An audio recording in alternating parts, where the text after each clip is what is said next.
Larun bata da egun sentia, Burgos edo Sardañola, berriz tiroka isuri dute, bi euskaldunen odola.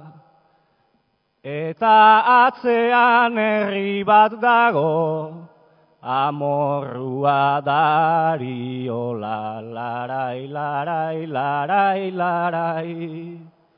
Amorrua dariola.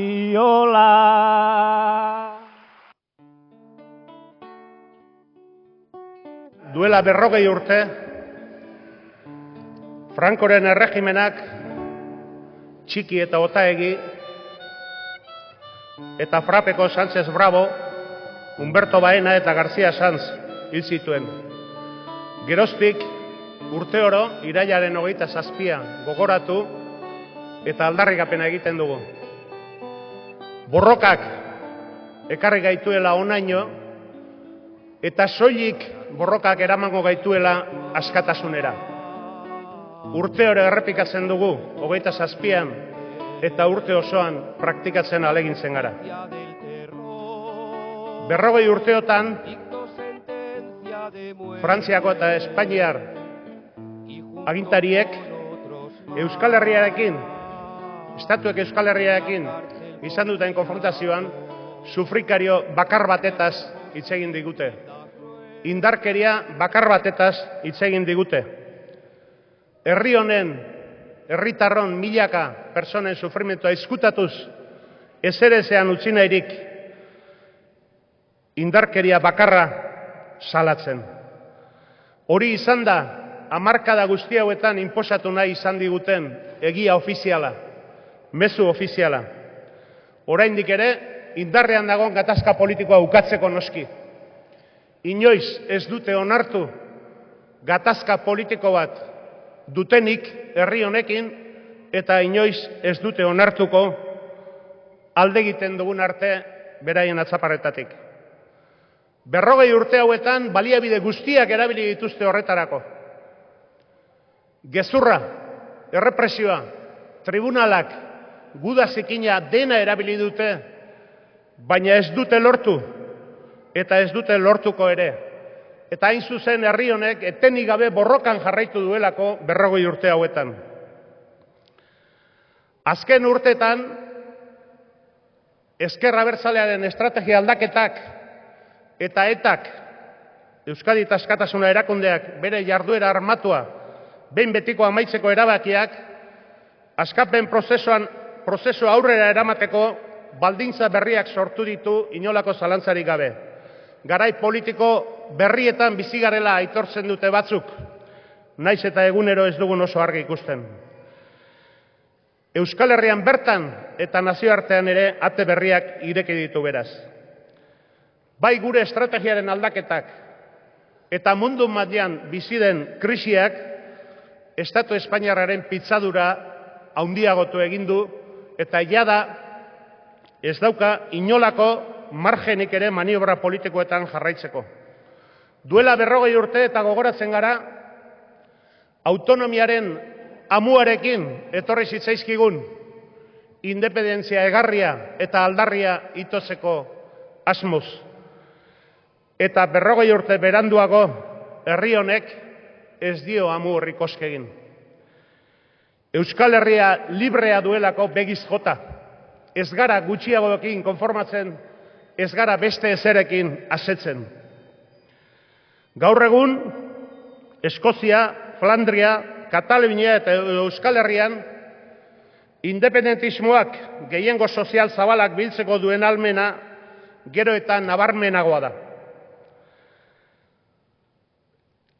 Horregatik, estatuek alarma gorriak piztu dituzte. Espainiar estatuak bereziki. Katalunian ikusten ari garenez, gaur, Kataluniak hitz egingo du eta ozen gainera. Eta Euskal Herrian aldiz, beste egoera baten gaudelako, estatua denbora irabazte estrategian ari da. Gatazkaren ondorioen agenda erabiltzen du horretarako, maltzurki sufrimentoak areagotuz, zigor erantziak ezarriz, herritarron bizkarretan, preso eta ieslarien senitartekoen bizkarretan. Baina helburu garbi batekin egiten dute hori. Ez da mendekua soilik. Beldur da estatua Euskal Herrian ere, Katalunian piztu den prozesuaren antzeko bat piztuko ote den. Horretarako erabiltzen dute gatazkaren ondorioen agenda hori ekiditzeko hain zuzen.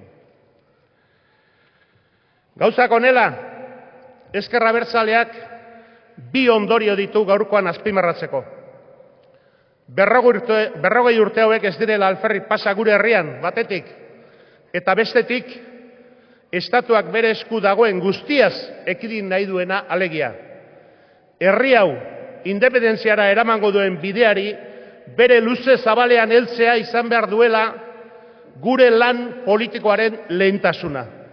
Herriz herri, militantez militante, prozesu eratzailea deitu diogu horri. Prozesu herritarra eta oraintxe arte bezala martxan den herri bat geratuko duen indarrik ez dagoelako ez Madrilen, ez Parisen, ez da Sabinetxean ere. Etorriko dira erreformaren eskaintza berriekin, izen ponpoxoa jarrita, estatu federala edo nazio forala edo ez dakit zer. Baina orain artean egindakoarekin jarraitzeko borondatez egingo dituzte eskaintza horiek. Euskal Herriaren etorkizun libre aukatzeko alegia. Herri honetako eskubide oinarrizkoak urratzen jarraitzeko. Guk 40 urteotako borrokaren irakaspenak jasoz, gure bidetik jarraitu behar dugu, herri honen aitortza lortzeko. Herri honetan demokrazia eraikitzeko. Demokrazia osoa behar dugulako Euskal Estatu independente eta sozialista bat eraikitzeko. Baina hori ez digute emango.